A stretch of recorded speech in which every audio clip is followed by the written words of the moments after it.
Chance to look behind the news with the man from Melbourne. His name is Wayne Flower. Welcome, mate. G'day, Good to have you on board. Two or three stories that have piqued my interest. The first one concerns someone who was arrested back in 2016 for an alleged murder, got convicted and spent some time in jail. And I understand that the trial has, or indeed the case has turned 360 and she's been released. What happened and how did it happen? Yeah, quite the twist. Katia Peliotis has been going through court now for 4 and a bit years. They found her in South Australia. I think she was driving an unregistered vehicle, took her DNA, punched it into the database. Which is normal for South Australia. And it's come up ping. Come up with a match over the murder of an elderly sort of gentleman back in 2005. So it had been an unsolved murder for 10 years. Yeah. They found her DNA in that house. This man had been beaten to death. Police. She didn't deny that she was at the house, but she said, I didn't kill him. I was there, but I didn't kill him. Correct. He was already dead. Correct. He'd been beaten to death with a religious statue, which was found bloody. Her blood was all over the place. Okay. You would think it's a fairly open, shut case when you got DNA. No, it wasn't. And she went through, amazingly, 4 trials, murder trials at the Supreme Court. Each one had their own difficulties. One got to the end of a 5-week trial and jury was discharged at the end. She eventually got a guilty verdict at the 4th trial. And the judge was scathing, was he not? Scathing, gave her 19 years in jail. Whoa. He made some comments during that trial about her barrister, along the lines that he was boring and he was boring him. I haven't heard that defence before or that accusation. Go on. Extraordinary. Yeah.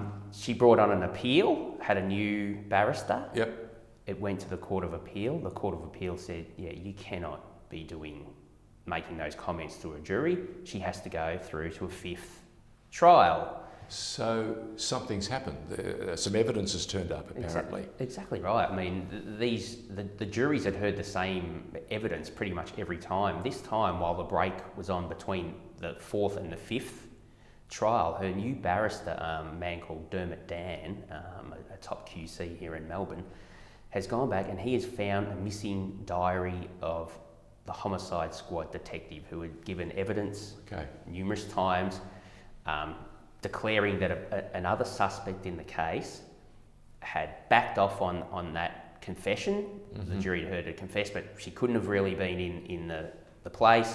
She was sort of dismissed as a suspect. He remembers it clearly. So that was it, and that's how she was convicted.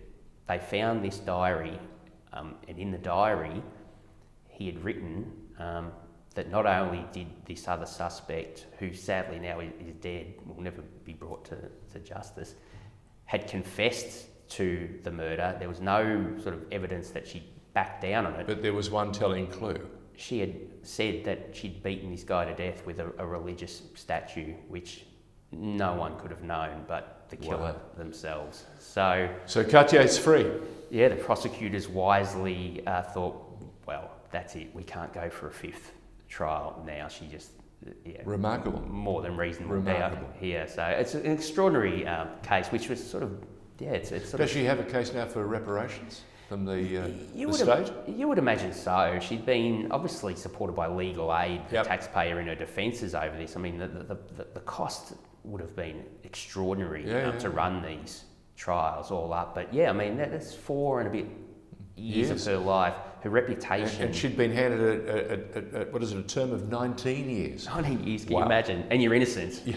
Well, yes, of course. Yeah. These are the things we read books and watch movies and we think can't possibly happen. Well done, Hollywood, but this is right out of the books, isn't it? Yeah, Okay, now there's another story that's piqued your fancy, and it's to do with a modern-day slave. I mean, we must be careful about... Can I use that term or not?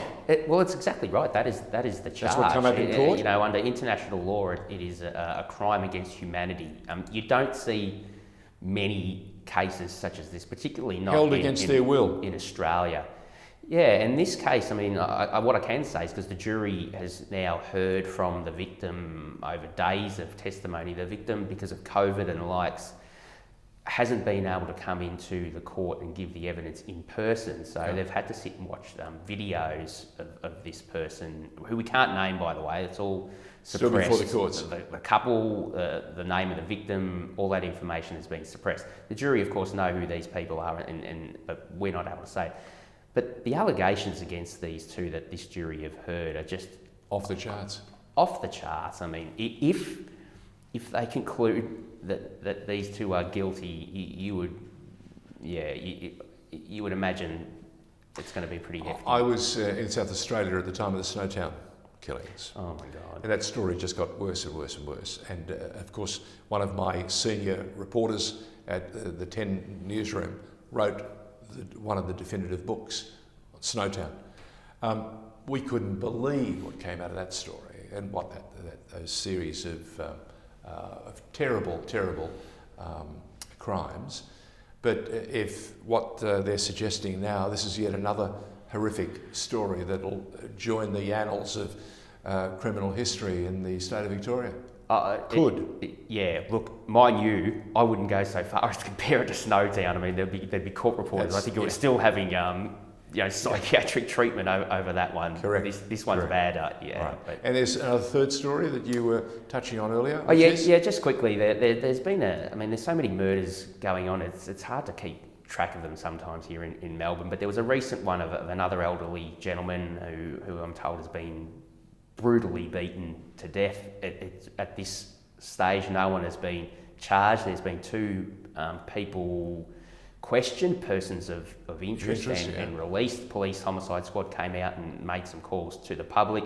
My understanding is that they'll be looking very closely at a family member of this gentleman who might be trying to point the finger elsewhere. So it's a matter of... case of deflection. Yeah.